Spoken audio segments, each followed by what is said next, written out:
So good morning once again. So salamat sa Ginoo for another Sunday nga gitugot na to. Ug nakatakaron sa paminaw sa pulo sa Dios sa mga pinaka-importante. Of course, tanan importante pagdaig labaw sa tanan pagpaminaw sa pulo sa Dios. So karon tungod kay natapos na ta sa atong series, sayod ta sa Book of Nehemiah. So today magsugod ta og new series pagtuon. Sugdan nato pagtuon nato ang Book of Ephesians. Book of Ephesians. Kung nakahinumdum pa mo, I already preached the introduction part of this book. Ang introduction part, hinumdum pa mo, last February 13, na-preach na ko ang Ephesians 1, verse 1 and 2. Please open your Bible sa Ephesians 1, verse 3. Ephesians 1, verse 3. Dito siya, Blessed be the God and Father of our Lord Jesus Christ, who has blessed us with every spiritual blessing in the heavenly places. Ang main point sa atong mensahe karon, bisag malimot mo ning uban, mao ni ang main point sa atong mensahe. Praise the Father. Verse 3, work ni sa Father. 3 to 6, sinuduman na to. Praise the Father, He blessed us in Christ. Praise the Father, He blessed us in Christ. Sa Bisaya, pasalamati ang Dios Amahan. Gipanalanginan kita niya diha kang Kristo. In Christ. Now, kining blessings sa Dios, adunay 5 ka aspects or 5 ka aspeto. Di ba gisgutan niya diha? Blessing ni siya. Dalaygon ang Dios og Amahan sa atong Ginoong Kristo nga nagpanalangin kanato sa tanang panalangin. Sa English, He was blessed us with every spiritual blessing. Naunsa man ning blessing dinhi? Now, ako i-share ninyo is 5 ka aspeto. Doon din 5 ka aspeto kining blessing sa Dios kanato. First, unang aspeto sa spiritual blessing. God, tangin niyo kama, the blessed one and the blesser. God, the blessed one and the blesser. Sa Bisaya pa, Dios ang dalaygon ug ang mupanalangin. Mao ni unang aspeto sa atong espirituhanon nga blessing. Ang Dios or ang dalaygon ug ang mupanalangin. Now, tanawan niyo sa verse 3. Nagsugod sa Blessed be the God. Kana nga praise, kana nga linya. Gikuha na nga linya.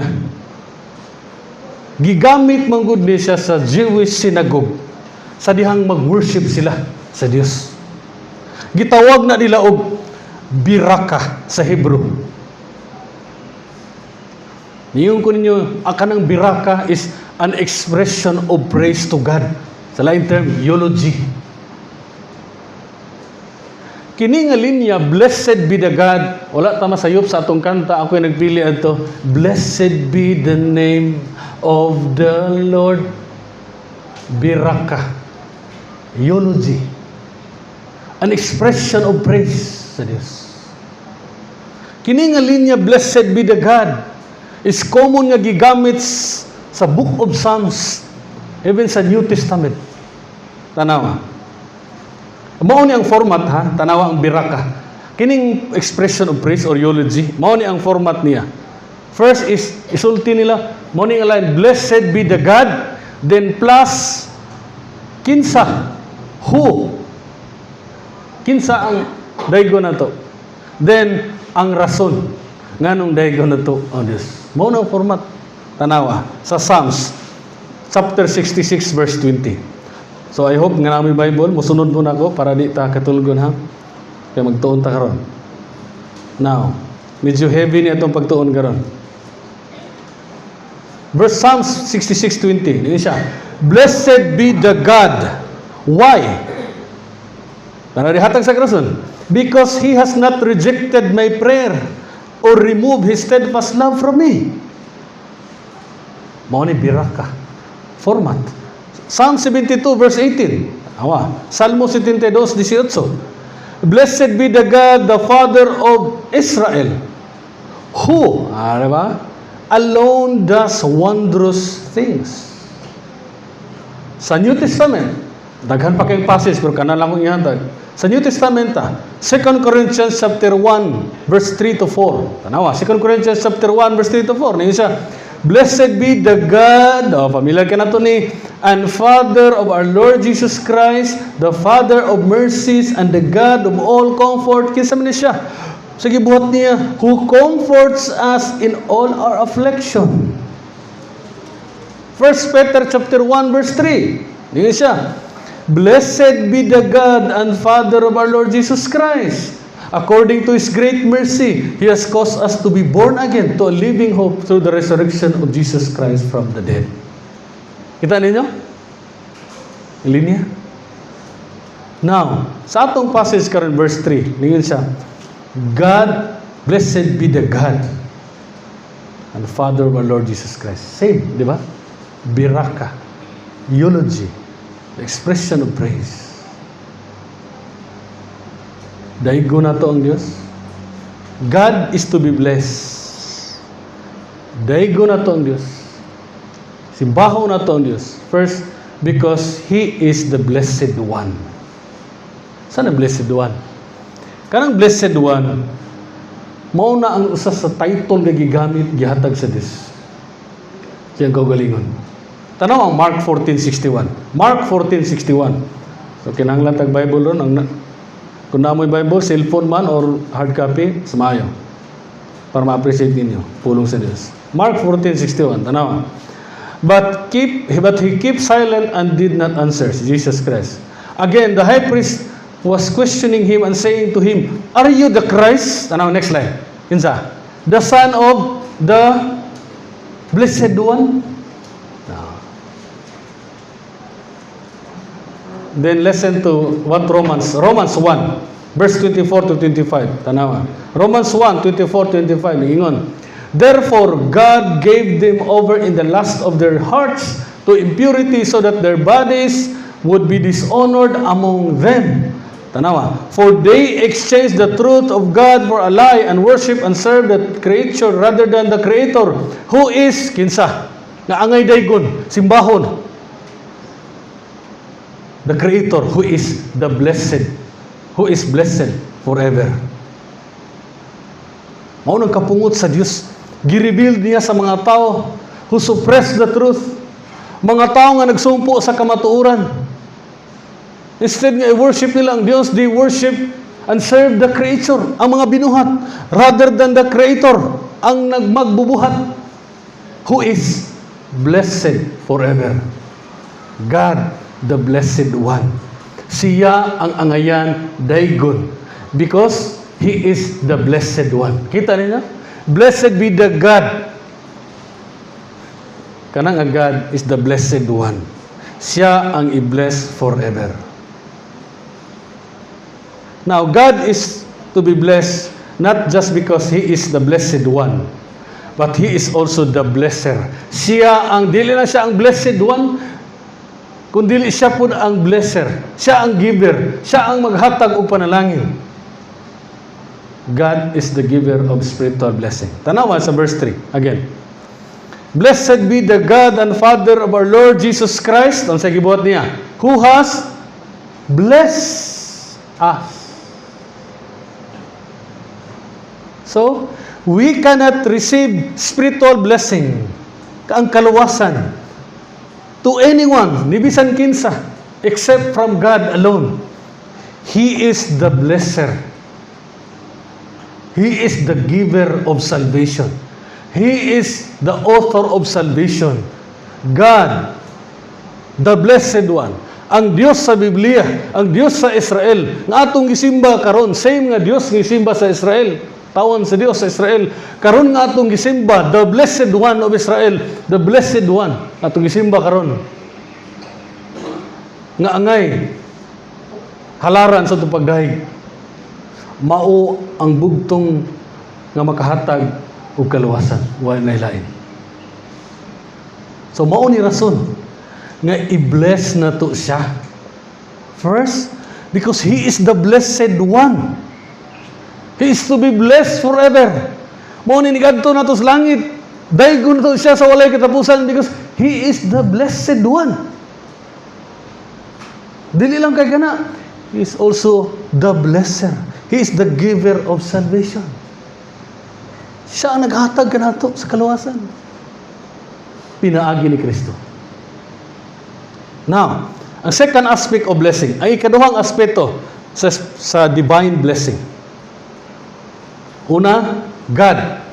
Siya ang blessed, siya ang blesser, siya ang giver. Ang ikaduhang aspect, believers, kita mga magtotoo, the blessed ones. Ang blessed diha, small nga B, by the way. Katong the blessed one, si God, capital B. The blessed one. Kita ang ikaduhang aspeto, mga Kristohanon, believers. Kama, the blessed, pero small nga B, na small nga O, blessed ones. Daghan man ta. Sa Bisaya pa na, mga magtotoo, ang mga bulahan. Kita ang mga bulahan. Kaya kita ang ipanalanginan sa Dios. Kita ang mga nahiusa kang Kristo tungod sa grasya sa Dios. Pinaagi sa atong pagtuo, mao ang recipients of God's blessing. Kita ang mga beneficiary, kita ang mga nakabenepisyo, kita ang nakadawat sa panalangin sa Dios. Asa na makita? Verse 3, tanawa. Isa lang ka word ya, ningon siya. Blessed be the God and the Father of our Lord Jesus Christ, who has blessed all bang gibutan ha? No. Gipanalanginan niya tanan, who has blessed us. Panalangin, kanato. Kinsa maning us sa English, nga mo'y gipanalanginan sa Dios. Ang us din base sa Bible, refers to the saints mentioned in verse 1. Tanaw, verse 1. To the saints. Nga kinsa man ang saints? Mga believers in Christ. Mga follower of Jesus Christ. Mga nagtuo kang Jesus Christ. Kita na. Kung ikaw, tinuod nga nagtuo kang Jesus Christ, o naghinuso sa imong mga sala, apil ka niini. Nga gipanalanginan sa Dios. Usakas na kadawat sa panalangin sa Dios. Listen, mao ni ang kamatuoran nga nindot kaayo. Dili tanang tao ang gihatagan sa Dios sa espirituhanong bahandi. Nga mao ang kaluwasan. Dili tanang tao. Kita lang nga nahiusa kang Kristo. Kita lang nga nagatuo kang Kristo Jesus. Kita lang nga anaa kang Kristo. Wow! Dili ba ta makadahay ka na? Blessed be the name of the Lord. Nga naman. Posible pagkanta na ito ganiha. Wala lang. Lyrics lang. Blessed be the... Pero blanco ay muno na may tungod sa pulong sa Diyos. Dapat ang atong pagdaig is God-centered o Bible-centered, Scripture-centered. Naa sa Scripture dapat. Kamatuoran. Nga nung i-bless na ito ang Ginoo. Now, makita na ito karon. Kung ato ning kantahon ng usab, posible pwede na ka muluksos kalipay. Nga naman, ikaw ug ako ang recipients, ang ipanalanginan sa Dios. Sa kaluwasan. Wow! Manong ba? Kini atong gi-practice din nga pagdaig sa Ginoo, dili kita maka-perfect o sa half-hearted yun ta. Divided atong pag-praise sa Ginoo, di ba? Sa ganiha pwede nga blessed be the name, pero lain daghang manulo sa tong nauna. Divided. Pero ato nang gi-practice. Pero ang perfect na to, undivided praise sa Ginoo. Ining balik na ni Jesus Christ. Dito na nato ma-express ang atong praise sa Ginoo. Undivided praise. Pagkaingon kita, Lord, thank you. Ipakita sa Diyos ang iyang immeasurable grace. Giunsa ta niya pagluwas. Kadako natong makasasala, kadako natong dili angayan. Luwason, ngilad atong kinabuhi. Romans chapter 3 verse 10 to 11. Gipakita dia unsa ta kangilad, unsa ta kadautan. Walay matarong nato, walay nangita sa Dios. Pero nganong kita'y gitagaan sa Dios aning panalangin, espirituhanong panalangin, dili material nga panalangin nga mahanaw. Pero ang giingon sa 1 Peter, doon na kita'y inheritance sa langit nga dili makawat, dili mahanaw, dili mawala. Sa langit. Ang tama lang yun na nga response. Ani nga kamaturan.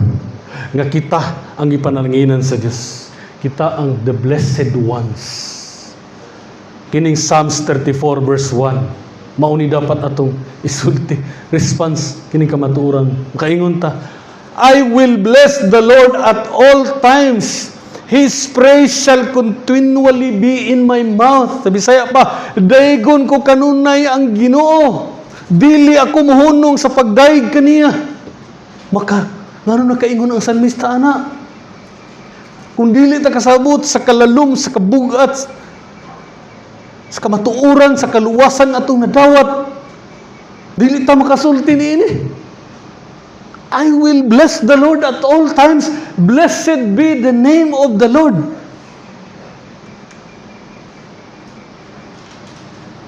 Kita, panalanginan sa Diyos. Praise the Lord. Muli lang, kanang mitag, praise the Lord. Bless the Lord. Karon masayod na ta. Kanang pagmintag, bless the Lord. Kung kay angayan siya, kung kay siya ang blessed one, siya ang blesser, siya ang giver sa salvation, o kita ang nakadawat. Dako kay nigtabang nato sa atong pagkinabuhi nga Kristohanon. Kaya ang atong pag-alagad sa Ginoo dili na bugat. Ang atong pag-atin sa mga buluhaton dili na bugat. Ngano man? Dili kulang ba ni? Dili ba ni enough nga mga lagad ta sa Ginoo nga dunay kalipay? Dili ba ni enough nga mutuman ta sa mga kasuguan tungod kay ang panalangin nadawat na nato? Kita mo sa word, blessed, He has blessed us. Tapos na. What sabi? He will bless us. Panalanginan pata niya. Tapos na, panalaginan na ta. Nadawat na nato. Maura ni trabaho nga gihatag na daan. Asa mo kitag trabaho rin sa kalibutan? Nasulduan ka daan, kang trabaho. Kita. God has blessed us already. So kini itong pag-alagad sa Ginoo, grateful response ni. Dili ni paron maluwas ta. Gibless na ta sa Ginoo. Dili na ta mangitag balos nga, Lord, wala lagi ko nimo panalangin ni. Usa din ni. Posible material nga butang ang imong pangayo, of course, wa mo promise ang Ginoo na. Katagaan ta niya tanan natong ipangayo material eh. Pero ang spiritual panalangin gihatag na niya. Nga mo'y pinakalabaw. Nga dili mawala, dili mahanaw, dili makawat. Mo'y pinakanindot nga panalangin. Mo nang dili ta ngay ma-depress. Angay ma-depress. Ikatulong aspect sa divine blessing. Every spiritual blessing. Sa Bisaya ni tanang spirituanong bahandi. Kama or slash, o pinis pagsulat ninyo, the blessings.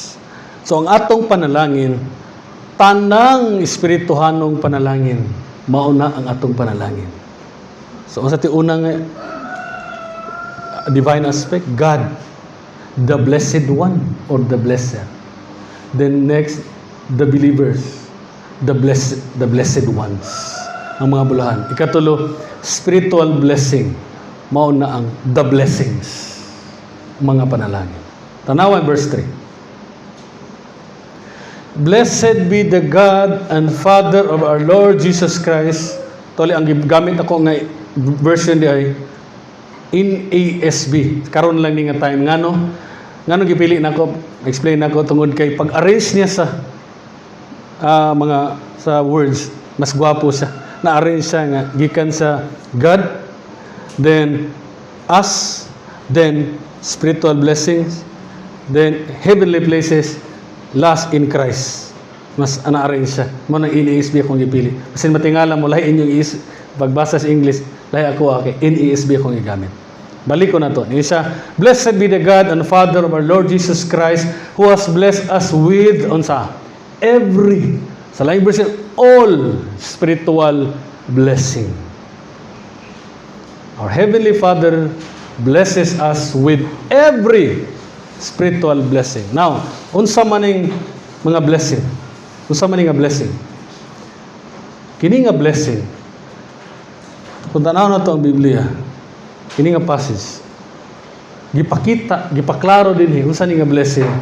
Gisulti niya diha sa verses 4 to 14 nga mga blessing. Una, sa verse 4, election. Gipili ta sa Dios. Verse 5, adoption. Katulo, verse 7, redemption and forgiveness. Verse 8 to 10, knowledge of God's gracious plan. Tagaan tanig kay balo. Para masayod ta sa plano sa Dios, sa kaluwasan. Verse 13, the gift of the Holy Spirit. Verse 14, the hope of glory. So mauning ni mga panalangin. Gi-electa, gipili ta sa Dios, gi-adopta niya ingon nga mga anak sa Dios, sa mahimong anak niya. Nga mga kaaway niya kaniadto, gi-adopt niya nga mahimong iyang anak. Grabe ang gibuhat sa Dios. No mauning mga panalangin. Gi-redeem ta niya, gipasaylo ta niya diha ni Kristo. Tagaan ta niya acknowledge of God's gracious plan. Tagaan ta niya sa Holy Spirit. Gitagaan ta niya hope in Christ. So kining tanang blessings or gifts nga gihatag sa Dios kanato, pinaagi kang Hesukristo, maun ning atong foundations for giving praise to God. In short, our salvation. Diba? Election, adoption, forgiveness, redemption, Holy Spirit, kaluwasan na. In short. So in short, ang atong kaluwasan, mao ang atong foundation sa atong pagdaig, pagsimba, pagpasalamat sa atong Dios. Ikaapat nga aspect sa divine blessing. The heavenly places. Then line, thus, the blessing location. The heavenly places, the blessing location. Ang langit nung mga dapit, mauna ang dapit diin ang panalangin.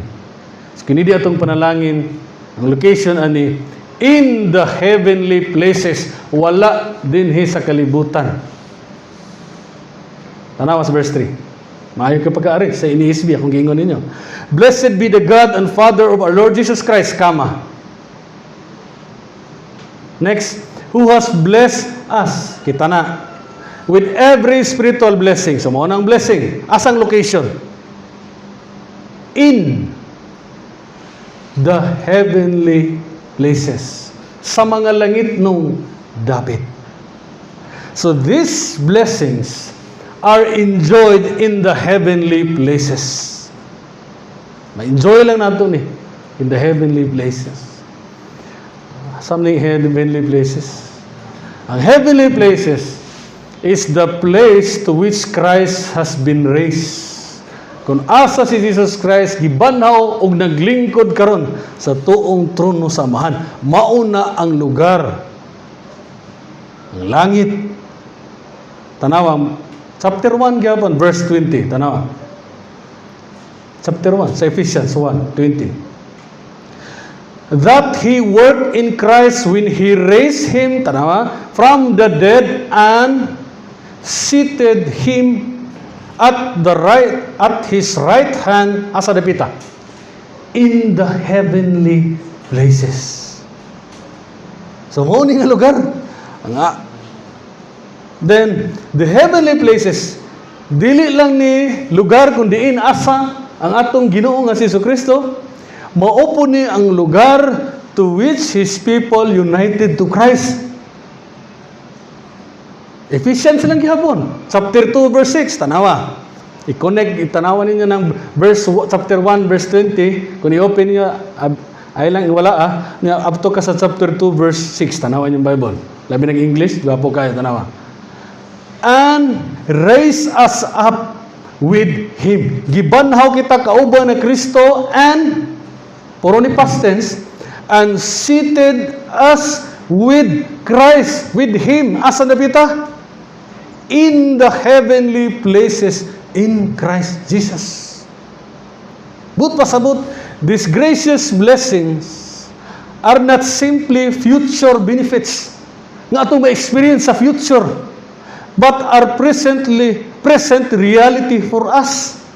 Future ni siya nga blessing, pero present reality karon nato, na-possess na ni nato.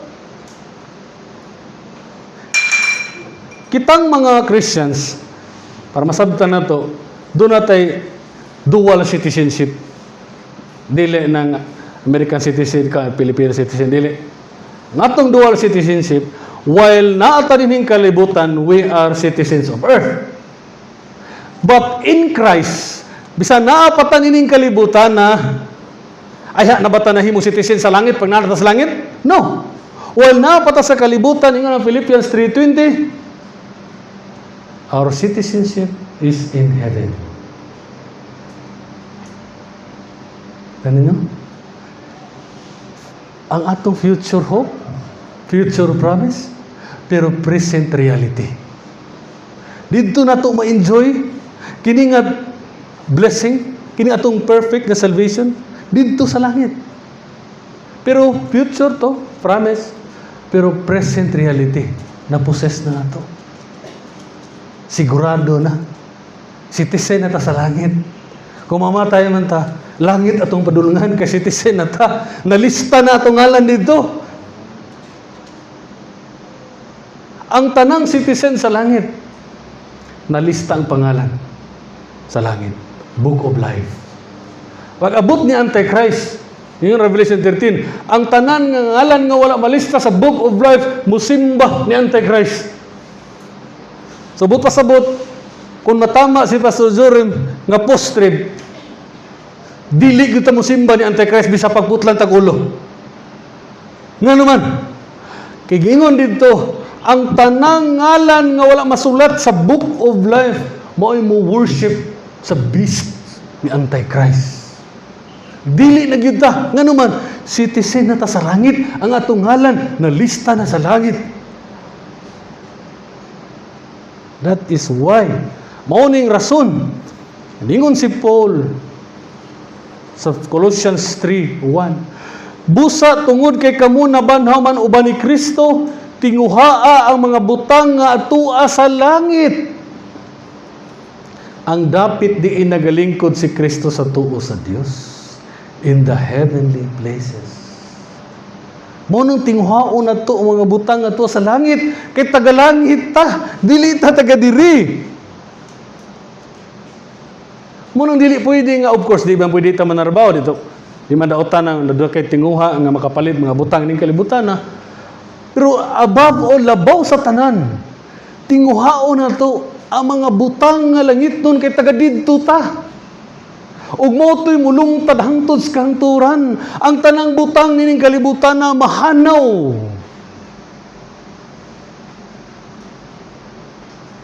Kawang lamang ng atong paghago. Kung ang atong kinabuhi, grabe na tong kayod maayo para sa itong kagaling material nga butang. Of course, di daw ha. Pero kung wala na kayo panahon sa mga espirituhanong butang, ang pag-cultivate sa atong kaluwasan, work out your own salvation. Muna gingon sa Ginoo, work out. Patubuah ang inyong kaluwasan.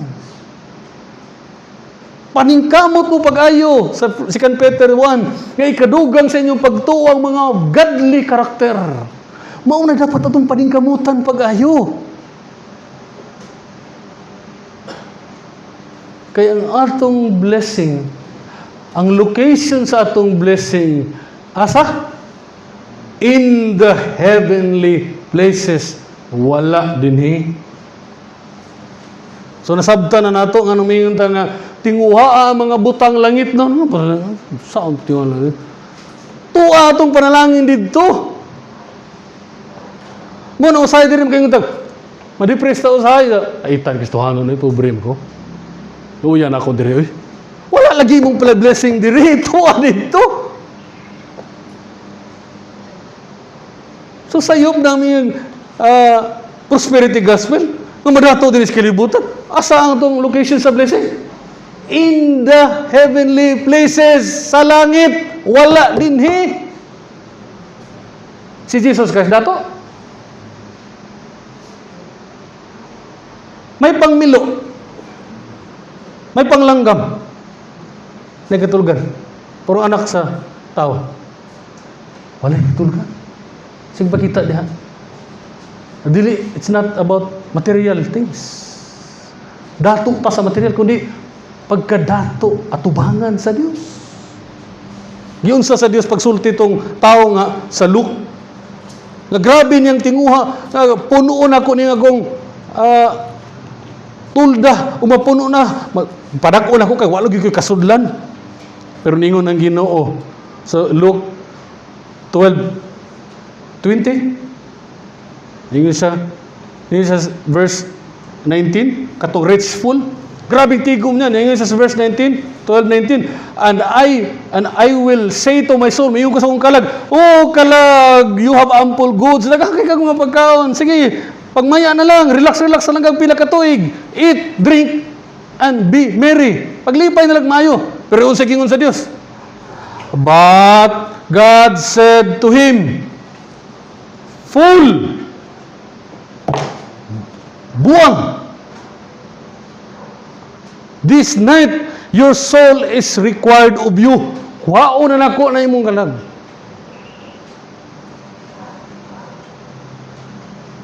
So, kanang mga tao, nga grabing tigo mo kwartas kalibutanon.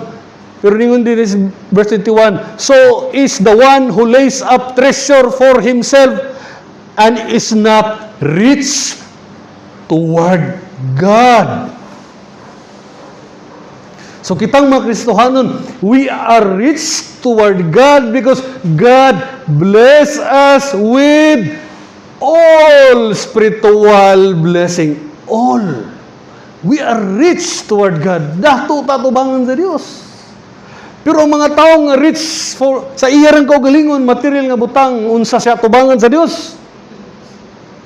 Buang. Dili buang nga psychotic ha. Buang bot pasabot. Wala siya masayod sa kamatuuran. Praise the Lord. We are rich toward God. Ingnan tapad, you are rich toward God. Wow. Wow. Praise the Lord. Madipress ta. Guol ta. Material things. Sitwasyon na ito sa kalibutan. Magira ni, maunsa man yung kalibutan na.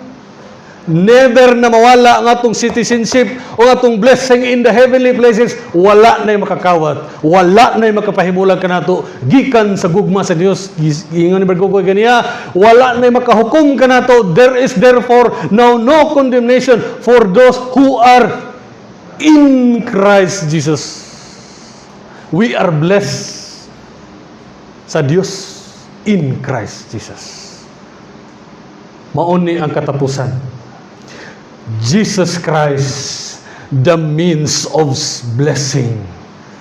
Kristo Jesus ang paagi sa panalangin. Kinahanglan naata diha ni Kristo. Tanaw ang verse 3. Blessed be the God and Father of our Lord Jesus Christ, who has bless us with every spiritual blessing, location in the heavenly places. Last nga line. In Christ. Ang praise or linya nga in Christ is very important. Sa kini nga passage na to, sa verse 3 to 14, 10 times gibalik ng in Christ, in Christ, in Christ. Nganong gibalik siya? Importante kayo. Kay in Christ alone, mapanalanginan ka sa Amahan. If you are not in Christ, dili ka makadawat sa blessing sa Amahan. Mawag kaluwasan. Tanaw yung Bible. Yung Bible. Ephesians. Para makita nyo, 10 times, gibalik-balik niya. Ephesians. Tanaw, verse 3. Blessed be the God and Father of our Lord Jesus Christ, who has blessed us in Christ. Number 1. Number 2. Verse 4. Even as He chose us, next slide, in Him. Kaduha. Verse 6. To the praise of His glorious grace with which He has blessed us in the Beloved. Kisama ni the Beloved? The Beloved. Si Christ. Verse 7. In Him, in Christ, we have redemption through His blood, the forgiveness of our trespasses. Then, verse 8. Which He lavished upon us in all wisdom and insight. 9. Making known to us the mystery of His will, according to His purpose, which He set forth in Christ. Kalima. Kaunom. Verse 10. As a plan for the fullness of time to unite all things in Him. Verse 11. In Him we have obtained an inheritance. Verse 12. Ikawalo. So that we who were the first to hope in Christ. Ikasiyam, verse 13. In Him, you also, when you heard the word of truth, the gospel of your salvation, and believe. Ika-10. In Him. Kita ninyo? Napulo ko. Gibalik-balik. Importante kayo. Kung nyo ganiha. The great salvation God has provided is centered in the person and work of Jesus Christ. Nakasentro siya kay Jesus Christ. Ang panalangin, ang kaluwasan nga gi-provide sa Dios kanato sa iyang mga pinili, nakasentro kay Jesus Christ. Therefore, Christ must be exalted and praised by believers. Daigo na to, salamatan ang Diyos pinaagi kang Jesucristo. It is in Christ alone that God has blessed us from eternity to eternity. Wow! Gipanalanginan ta sa Amahan, diha kang Kristo, kanus saan nagsugod? From eternity to eternity. Masabta na to na. Ang atong kaluwasan is unspeakable, indescribable, but tinuod siya kamatuuran. We cannot grasp completely, totally, sa kadako sa atong kaluwasan. Nga naman, before the foundation of the world, God chose us. Sa inang kaana nga panalangin. Wala pa niya gibuhat ang kalibutan. Gipili na tanyang daan. But pasabot, in Christ, God bless us from eternity to eternity. Di ko ka-explain nyo, ano?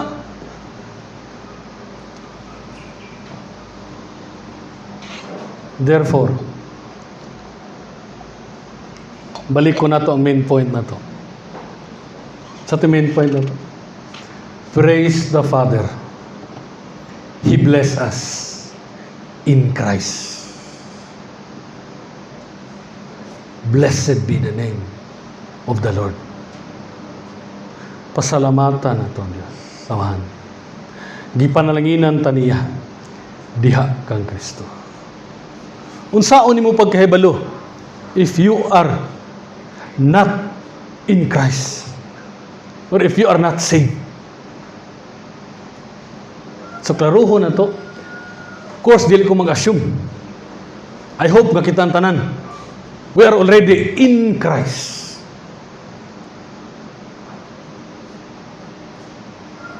Aron madawat nimo ang all spiritual blessing. Og ma-experience nimo ang panalangin in the heavenly places. Now, saan na ito pagkabalo? Kung wala tadiha ni Kristo. Patubago na to ang scripture. 1 John 1, verse 6 and 7. If we say that we have fellowship with Him and yet walk in the darkness, we lie and do not practice the truth. Kung mingon kita nga nakihiusa kita sa Dios, nahiusa na kita sa Dios. We are in Christ. Apa nagkinabuhi gyapon kita di as kangit-ngit pasabot, nagkinabuhi gyapon ta di as sa sala. Nagpadayon gyapon ta sa sala. Of course lahi nang giingon nga makasala ha. Lahi po nang nagpadayon sa pagpakasala. But pasabot do na pa kay ma-enjoy pa ka sa sala. Wala kay gitawag og godly sorrow. Kapag makasala, grabe yung pagsubo. Nga naka-offend ka sa Dios. Ingon din kumingon kita nga nahiusa kita sa Dios.